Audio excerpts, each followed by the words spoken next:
Hey, teacher's pet over here. I was just telling Shelly about you. You had long enough to chew over the workshop? You ready to prove yourself? Talk is cheap, pal. Let's hear it. Show me what you got. You got a crush on me, real bad. Passion rages through your body every time you see me.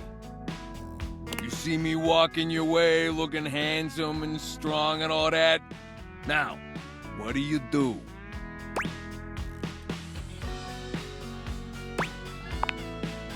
Oh, taking a page out of old Tony's playbook, huh? I didn't even tell you that part. You really are paying attention.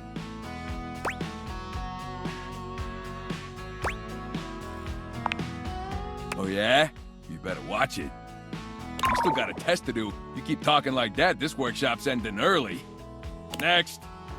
I come up to talk to you because all that looking hot and busy's got me dying to get to know you.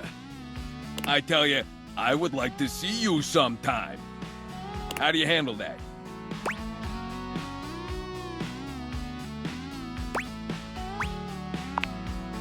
Oh, now that's the stuff right there.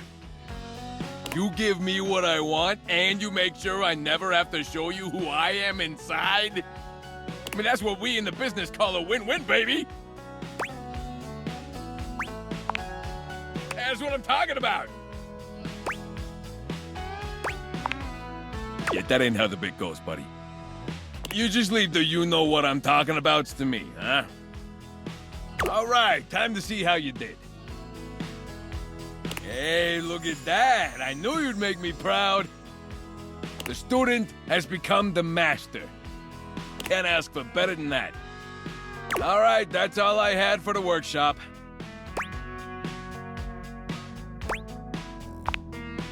You know I got you. Okay, now that that's all over, let's hear it. Give me your feedback. Let me know what I can do for the next student.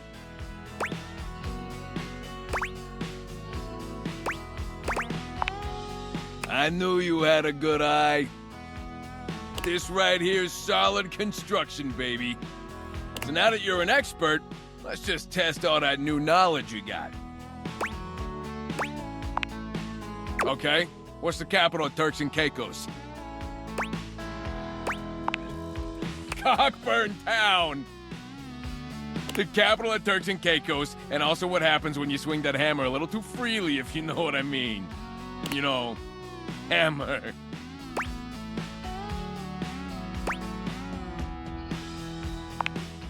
No, you know, the old cannoli, spicy Italian sausage, the freaky meat stromboli, the tube steak of love. You're making it less fun. I can't be the one to explain this to you. Well, anyway, all right. You want I should ask you some questions about dating. So let's see. All right. You're at the movies, and your date pulls the old yawn and stretch move. It's classic, but it's a little outdated. What do you do?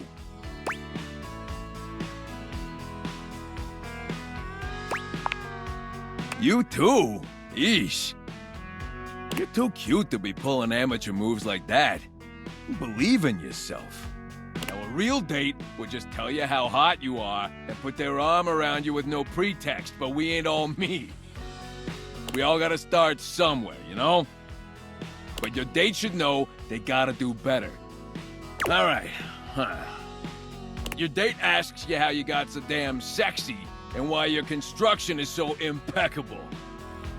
Your answer?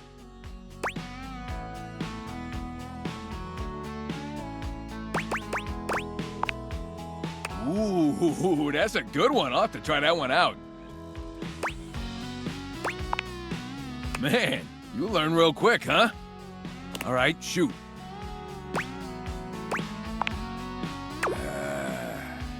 I don't know about that. Yeah, I think I want a second opinion. You know, on account of your romantic life being a dumpster fire. No offense.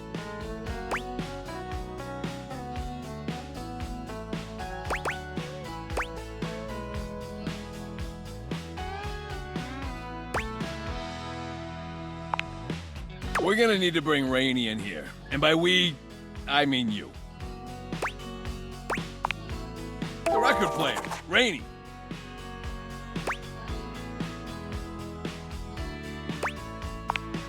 Talk, haul, same difference in the construction biz. Now get out there and make me proud, kid. Don't forget to talk to Rainey next time you come through. I'm gonna take lunch.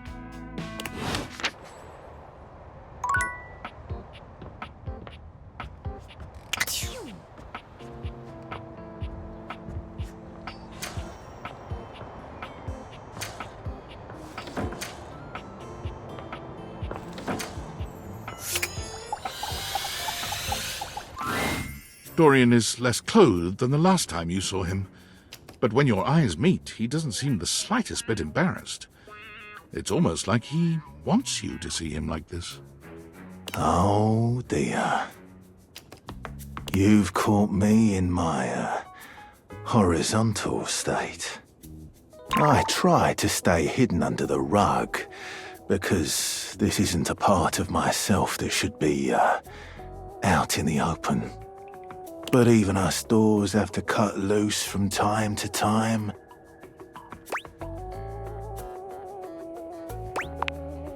Dorian's abs seem to glisten a little more with that response.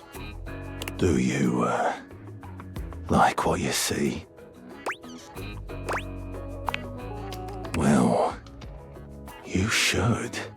I like to keep in shape. Duty and all that. I've been thinking of getting some more tattoos. What do you think?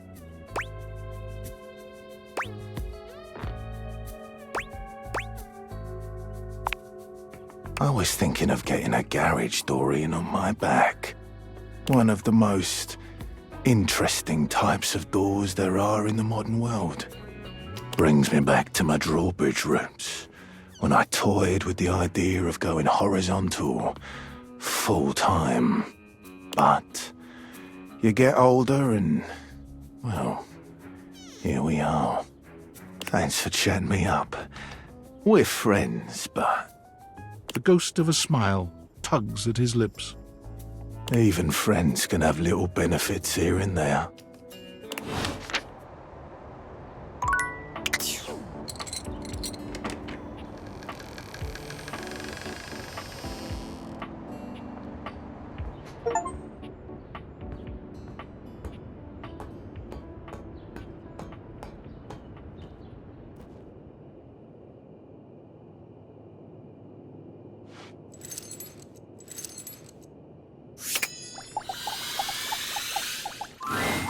You're not sure what you expected to find in the crawl space, but it certainly wasn't this well-dressed, regal figure. He seems quite stunned by your arrival, but the moment you liberate him from his underground prison, he comes alive with joy and gratitude. Ah, fresh air. It has been far too long. Thank you. I have been trapped within that accursed crawl space for so long that well, I don't even know how long it was. Time lost all meaning under there. But never mind that now. I am Keith, and I owe you a real debt of gratitude, eh?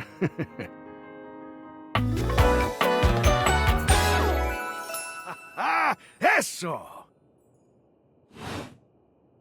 Hang on! My content aware is going off. Keith, the skeleton key, has a bit of a personality quirk that I would like to warn you about. But I also don't want to ruin the surprise. So I'll ask you, would you like to have the dramatic effect? Or would you rather know from the start?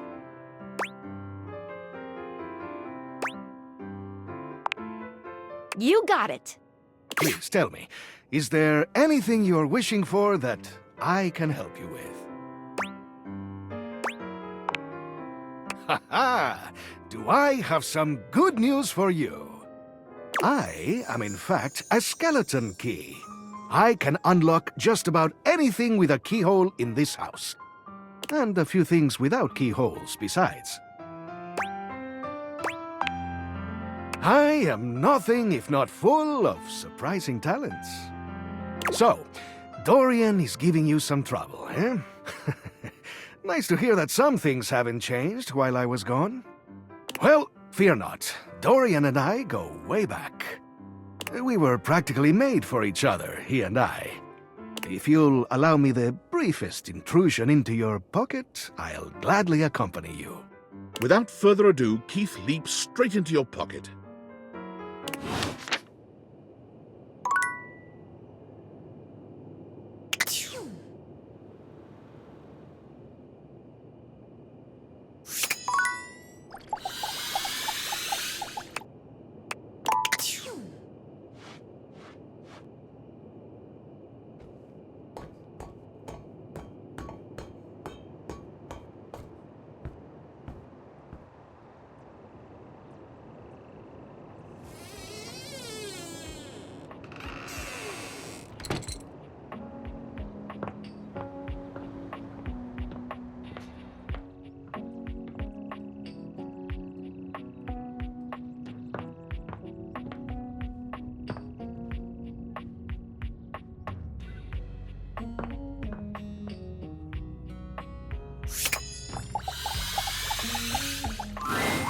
A red-haired traveler lifts her goggles to peek at you, revealing freckled cheeks and stunning blue eyes. There's a friendly air about her that makes you want to hear her stories. Now, why, my love, you look some lost. Where you longs to?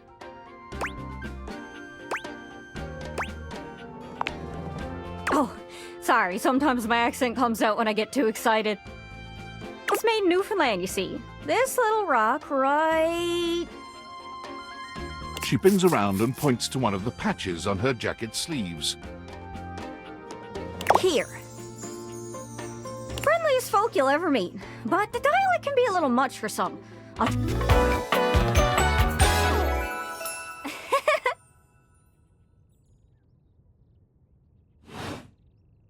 So, where are you from?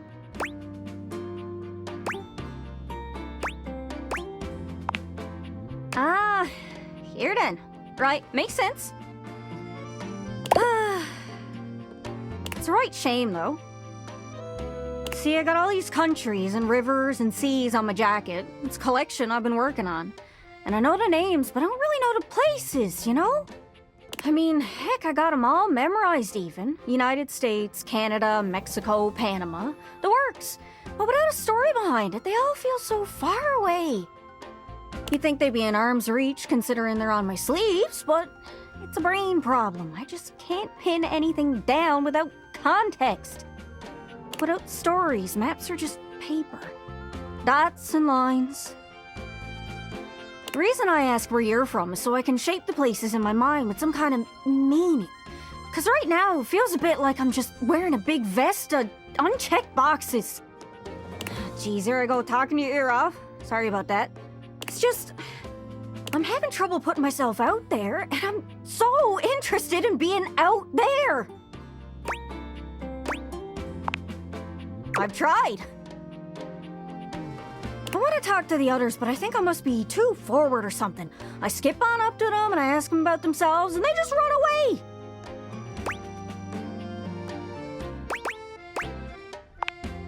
It's not about just being nice.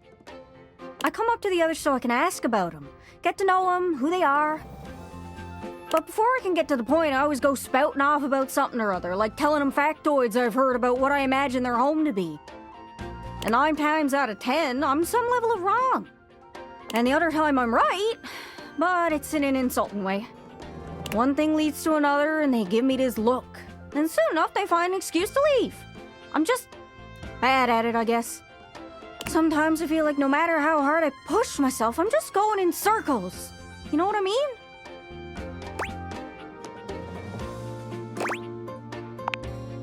It's hard, isn't it? I can see why you'd need practice for dating. It's just too easy to mess up. You say one wrong thing and poof, they're gone. It's so frustrating. Sorry, I think I might be Mercator projecting on your situation a little bit. Oh, I just had the best idea. You're running to the four winds meeting with people and speaking to the others, yeah? I'm sure some of those folks come from other places, right? Travelers, you knows what I'm saying. Why don't you ask them what they're about? Get to know them a little better, figures out they ticks, and come back, we'll have a yarn. Sound good? Speak plain, Gaia, speak plain. Okay, so, you're speaking with objects all over the house. You know how some of us have little labels that say things like made in China or hecho in Argentina on the bottom? Well, that means those objects are travelers. They come from away. They're from somewhere else. Somewhere on my jacket. Those are the objects I need to talk to. Those are the ones who can fill out my checklist. This map is uncharted, but if you can bring me back stories from those travelers, then I'd be able to write little notes down here and there, and pretty soon I'll be a bona fide travel guide. It's everything I've ever wanted, and you'll get a chance to practice talking more. Are you shy? I can help. People tell me that I never shut up. I can help you learn to never shut up. Doesn't that sound great? Right? I'm sure it'll work out. You scratch my cartouche, I'll scratch yours. What do you say, partner? Exploration buddies?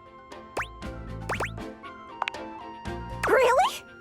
Oh, I appreciate it. Really saves me a lot of humming and hawing.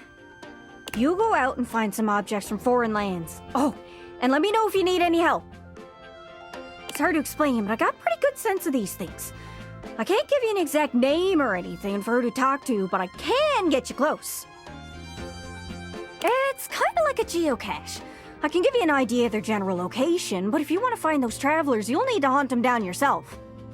I've learned firsthand what others don't take too well if you run up to them and scream, "Where are you from?" Yeah, like that. It was a disaster. Point is, you can't just ask objects about their origins out of the gate. You gotta awaken them first. Don't worry too much about the details. Once you're close with someone, you'll learn more about them automatically. So, what do you say? Do you want some hints on where to find travelers, or do you feel like searching on your own? All right. Hint. Hint, hint, hint. Let's spin me around and see which object I get a sense for. Oh, how could I forget? Captain Jack Puro. He's got a ship. He must have gone to plenty of places. He's just across the way by the Chesterfield there. The couch, sorry. More my Islander speak coming out. Hope that helps. Sorry, I'm still a little scatterbrained. Someone with world experience. Hard to think of someone who fits that description. Description. Sorry, bit me tongue. Hope that helps. Sorry, I'm still a little scatterbrained.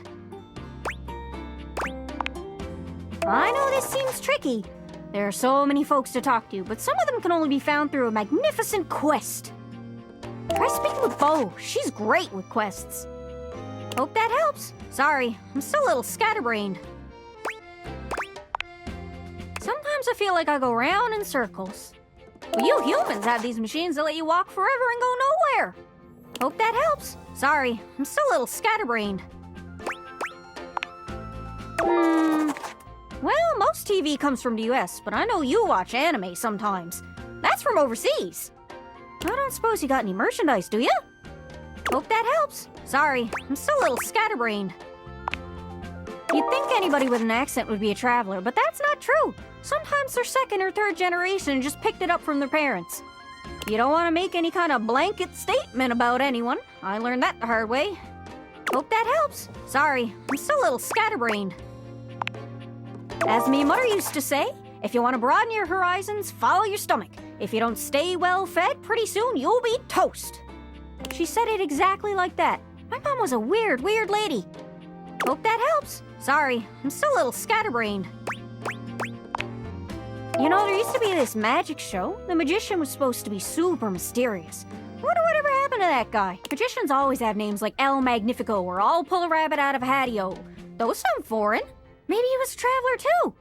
Hope that helps. Sorry, I'm still a little scatterbrained. Whoa, that's crazy. I don't have any hints left. Good luck. Don't get lost.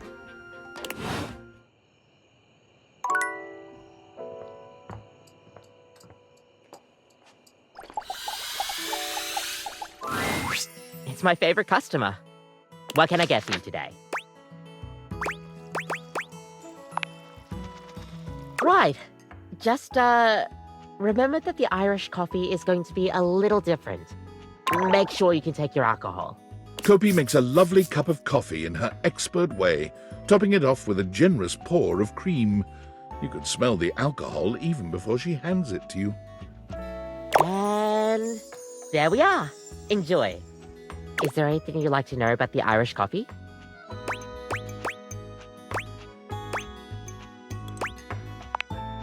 Well, it's just how it's made. You really need to use Irish whiskey. Any other alcohol won't really work. Irish whiskey is more smooth and has sort of a hint of vanilla in it. That really makes the coffee shine through. I mean, you could try, but don't let any Irish people hear you. We'll see you next time.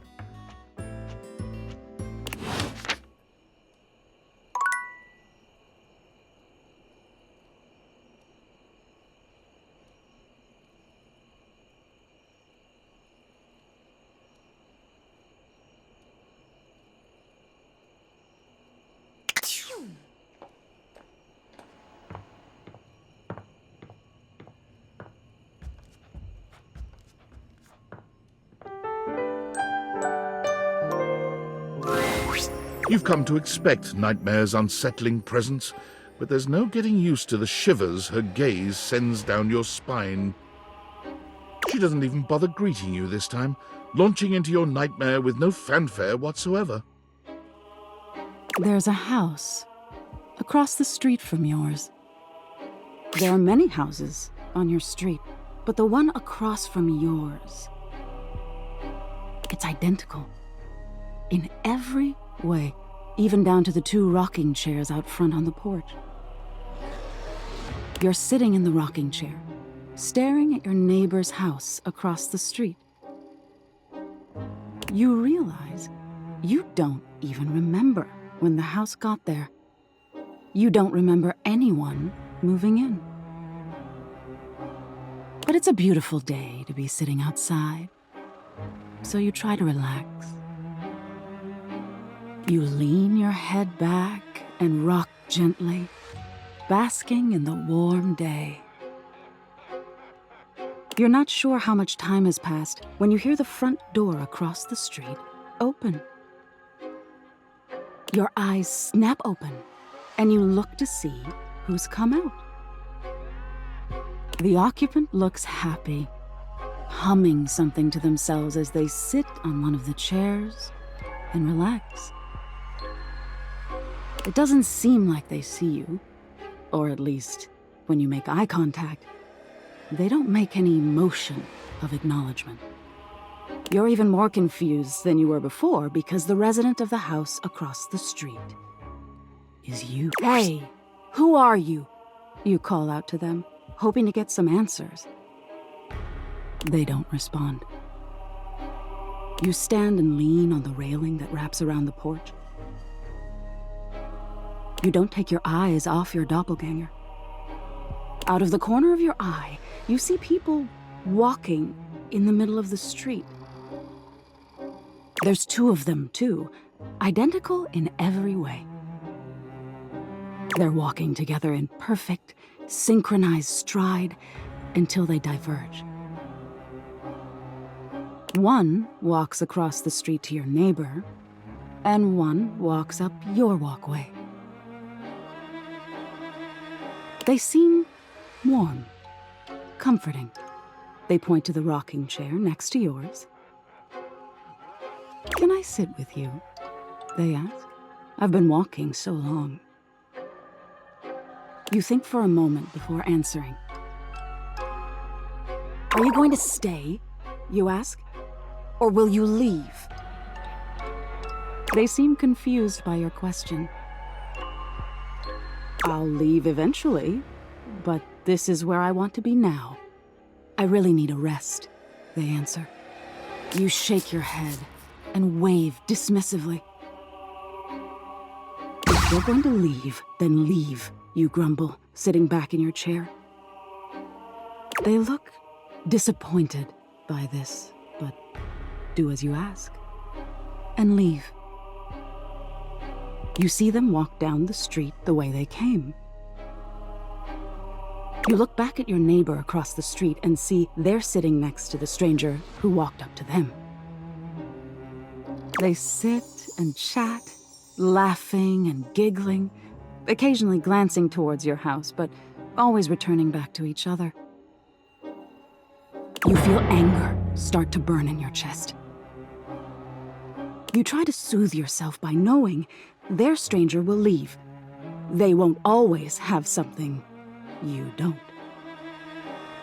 You'll end up the smart one, the one left with a heart intact. As you watch them, they start to change. All of a sudden, they look older. Gray starts to come through their hair, and crow's feet appear by their eyes as they laugh and hold each other's hands. You look down at your own hands, seeing your own skin wrinkling. No, no, you say to no one. Wait, wait! You feel your strength drain and your heart slow. You start to claw at your skin, at your clothes, at your thinning hair. Looking back to your neighbors, they still look at peace. The stranger's form relaxes and eventually turns to dust. Your doppelganger looks bittersweet. They place their hand on the rocking chair their love was once in. Then they look across the street at you. They see you now, for the first time, and they smile at you. You look down as your finger falls off your palm. Your body starts to violently disintegrate, in chunks instead of dust. No, stop, you scream. But it comes out hoarse and broken. I didn't mean it. You feel something strange in your neck and a sickening crack, your head tumbling to the porch. Your body breaks into pieces as it falls to the ground. Even detached from your neck, you can see your doppelganger neighbor on their porch. They don't fight it. Their body just slowly stops existing. They don't need any more time here. They got the love they were waiting for. Even if their love left before they did, it was still love.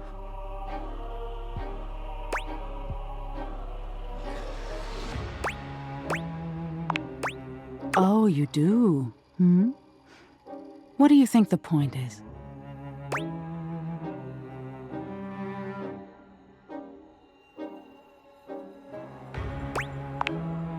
That's exactly it. Being open to love is such a vulnerability. But isn't it worth it to be known and love? We'll always be alone at the end of the day. We can't change that. But we can decide whether we've been known and loved. Now get some rest. You deserve it.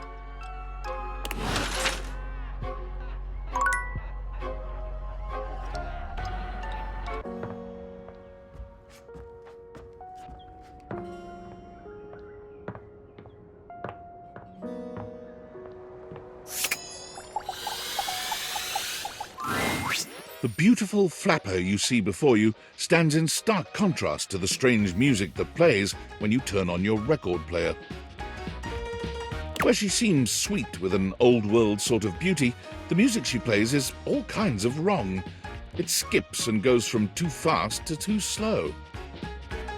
She dances to it all the same, swinging her arms and legs in time to the herky-jerky rhythm of some ancient record.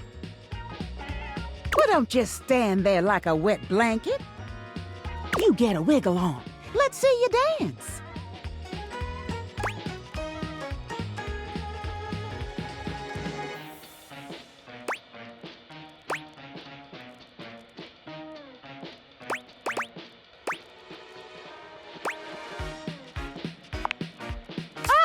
Pipe down and just dance already. You give it your best shot, which seems to please her. Now you're on the trolley.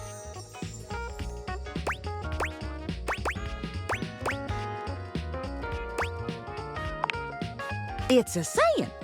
I'm saying you're getting it. Mercifully, she turns the music off. Well, well, well. It's about time you came to see me. My name's Rainy.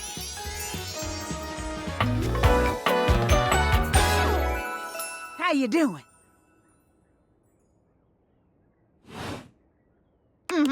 I've been waiting for you to come over and see me sometime. You've been all over this house, but you never come my way.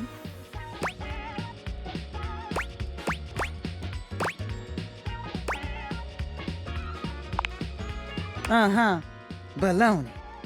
Well, anyway, it is so great to see a new face around here, even if your face ain't exactly new to me. Nobody ever seems to want to hang out anymore. I can't imagine why. I used to be the belle of the ball. Everyone was so happy to see me at a party. Now it's always just me and my records.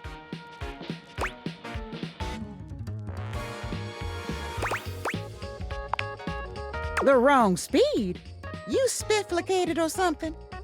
It's just fine. Well, whatever. I'm gonna keep the party going here. Feel free to stick around, if you can keep up. Otherwise, you can beat it. This beat's for expert hoofers only. Rainy's frenetic, high-pitched record is too much for most anyone to keep up with. You decide to check in with her another time.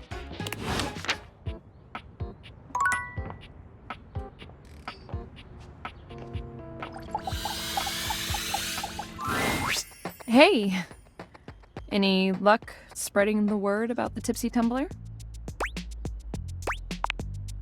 No one has come in yet, but that's normal, so... She sighs. I haven't had any luck with the specialty cocktail either. Other than my flyers, I'm out of ideas. But maybe someone with some social media know-how can help us? Maybe Phoenicia? Ugh, but she's always so busy. She'll never help me out. So, let's get back to work, I guess. Oh boy. You want a drink? What do you want? Excellent! Always happy to serve customers that don't want to get drunk. They usually don't yell and hit on me as much.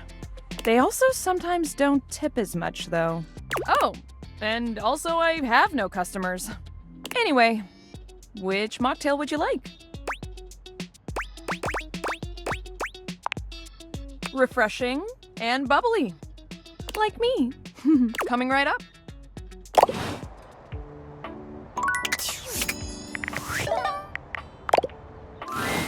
As you approach her, Phoenicia leans in, her voice a conspiratorial murmur. Listen, I'm not usually one to eavesdrop.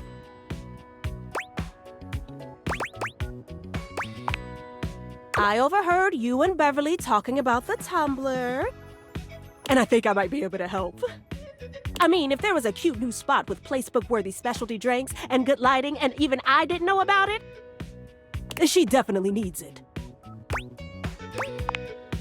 We gotta drag her advertising into the 21st century for starters. All it takes is a few well-framed shots of the decor, a lineup of the best stuff on the menu, and a little voiceover from a beloved internet personality. Instant FOMO. Line out the door. Guaranteed. Trust me.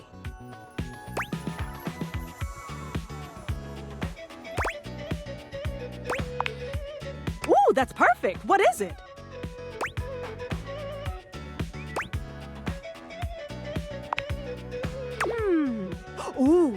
Oh, okay. I've got this. I'll check back with her soon, though, because this is gonna blow up. But first, you don't need to tell me exactly where her bar is. Seriously, she doesn't even have a Kelp page.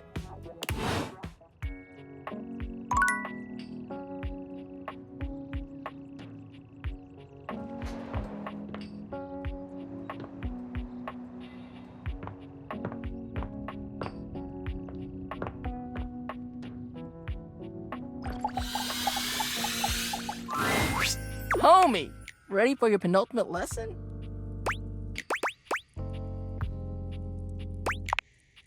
Sick.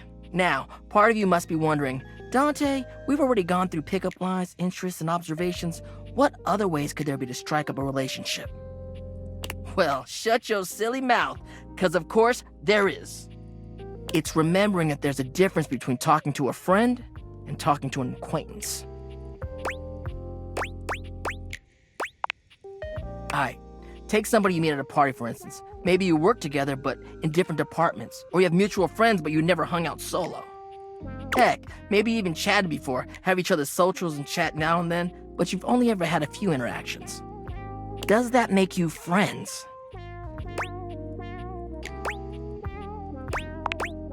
Are you sure about that? Like, really, really sure? This is a judgment-free zone, but like, are you sure? Many won't see something like that as being friends, you know? If you hit it off and you talked about a lot of different things, then maybe, but most would consider friendship a bit of a leap. But alright, if that's what you think, that's fine. Let's move on. So, this begs the question, how do you go from being an acquaintance to friend, or maybe even beyond to romance? Well, if you follow the way of the flame, it's all about investing in someone to understand them on a deeper level. Sure, you may have broken the ice, but that's just the tip of the iceberg. I'm gonna teach you how to melt that sucker down. Alright, another hypothetical situation. Let's say this acquaintance is a mutual friend, he's like in your hobby group or whatever. You happen to have a meeting and you want to be closer friends with them. So you sit near them. A topic comes up that you don't have much knowledge about, but they're extremely passionate about it. What do you do?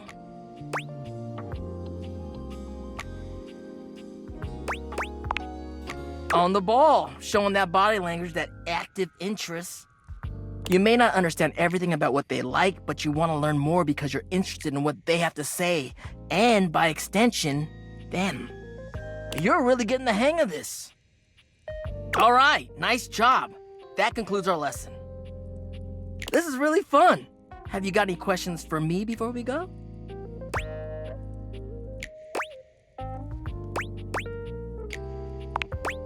Fired up.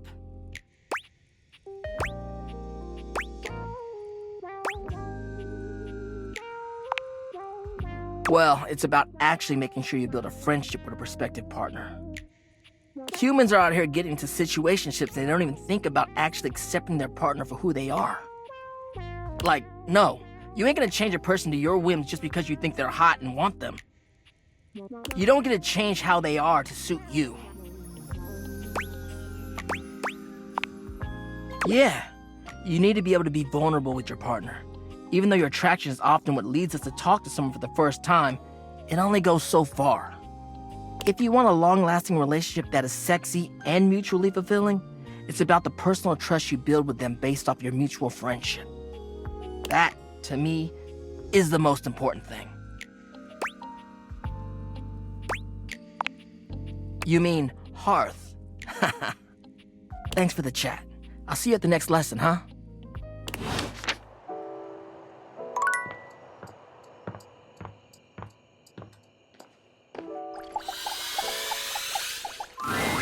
It's my favorite customer. What can I get for you today? Right.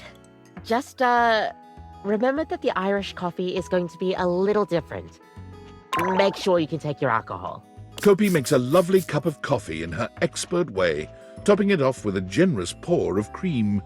You could smell the alcohol even before she hands it to you. And there we are. Enjoy. Is there anything you'd like to know about the Irish coffee? Yeah, it's more of a cocktail. You know how there's usually espresso martini at bars? The Irish coffee is kind of similar. You've got sugar and whiskey poured over black coffee, stir it up a little bit, and then pour some thick cream over it. Oh, but trust me, it really makes it all worth it when you prepare it correctly. We'll see you next time.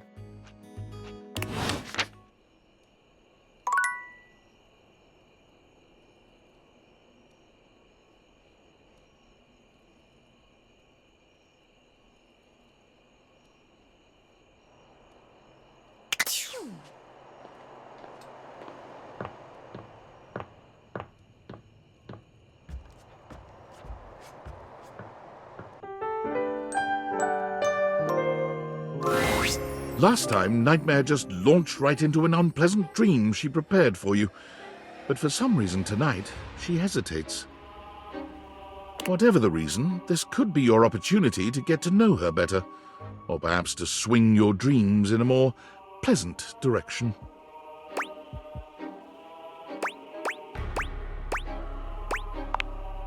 Oh, you want to talk to me?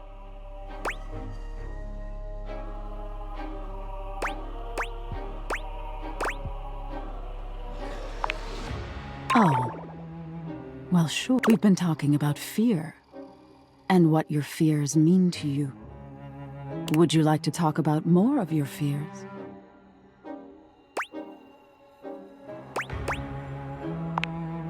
Me. This isn't about me. It's about you. Maybe we should just talk about things you want instead. Tell me your deepest desires.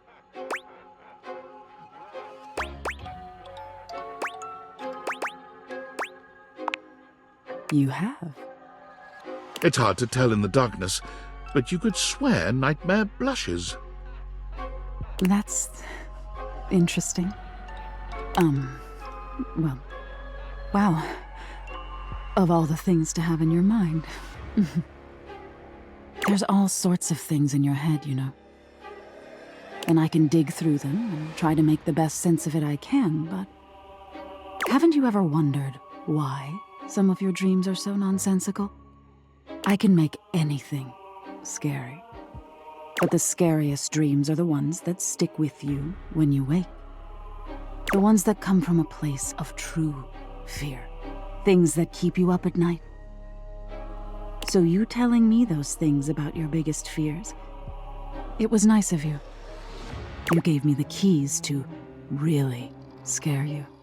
I guess, I'm not used to people playing along with me.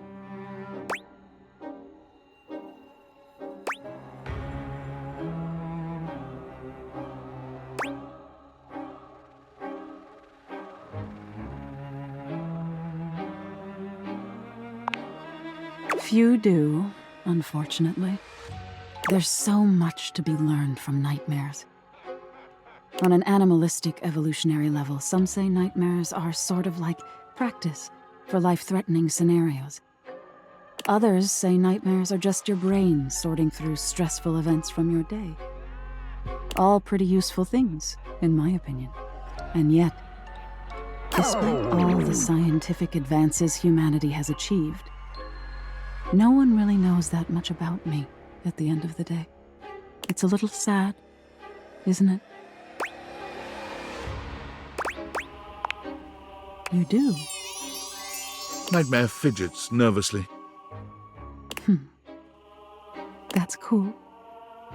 Nightmare looks past you at something you can't see. Oh no. Look at the time. We've been talking so long. If I don't get started now, we won't have time to finish. You hear something dripping. Drip. Drip. Drip. You look up at the ceiling, then. Nightmare serves you some unpleasant imagery, but it's just not quite up to her usual standard. Something about her seems off her game. What could have happened? Perhaps you can ask her about it another night.